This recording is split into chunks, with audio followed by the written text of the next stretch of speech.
Hey, welcome back to the Composite Panel Builder ongoing demonstration series.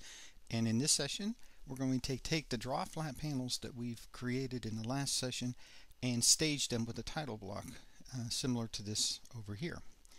So what we're going to do is use the utility on our program called Draw Stage Panels. And we're going to take these panels and stage them. And down here is our staging the flat panel utility. And we click on that, and all you have to do is highlight the ones you want to stage at this time, and I'm going to stage them all. And then we hit return. Now it's going to ask us to pick a point on the drawing. You want to pick a clear spot on the drawing that you know it's going to just fill up with panels. So pick an empty area, and it'll start laying them out. And we'll get a couple rows because we have two different colors involved here. And as it lays them out, it'll lay all the colors that you selected in one line, and then the next color in the next line. So that way you can not mess up sending the wrong material to the cutting machine. So let's look at a couple of these. For example, inside the title block here, we have project information, the job name, the date, the job number, even the panel number, what type of system it is, material, color, all the important stuff you need to know. However, we have one field up here that doesn't have any information. That's called our release number.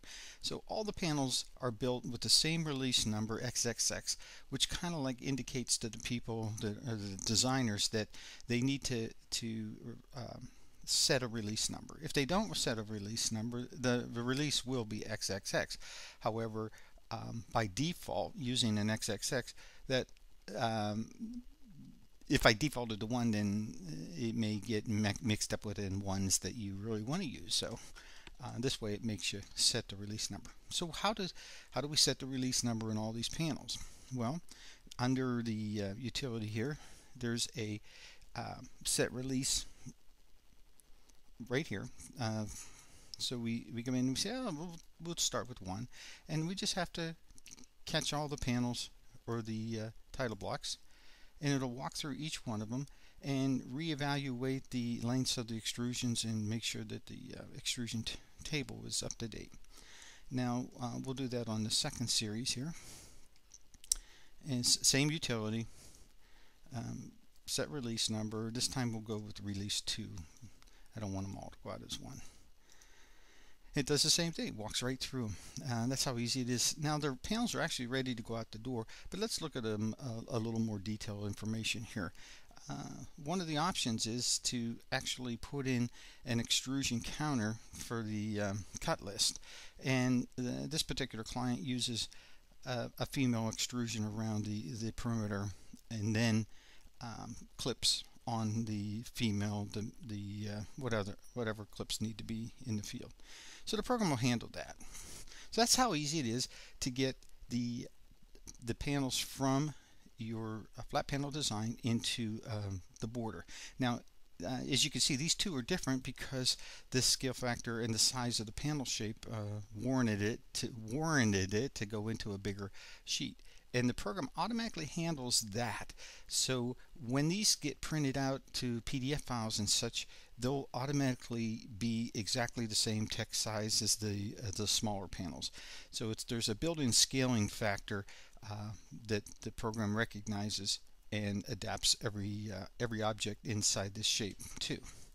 So that's how easy it is. Now, if you wanted to see how we tie in this information, there's a utility for staging the title data, and inside here what we do is we give it a block name for the stage title. That's what this thing is. It's the stage title block. So we have one here. It's called part drawing, and we can set up perimeters and values that we want to use inside this. And also there's another one with the mapping of the attributes. For example, this is project 1 and 2 fields, and so what I did is I borrowed the customer project data variables and I plug them into here. So you can use system variables, you can use the program variables to set attributes. And if you have a fixed value, for example, the value up here for no is hard coded basically, so it's always no unless you physically change it. So that's how easy it is to get the stage panels created. So in this next session, I'll show you how to send them out the door as PDF, DWGs, and DXFs. Until next time.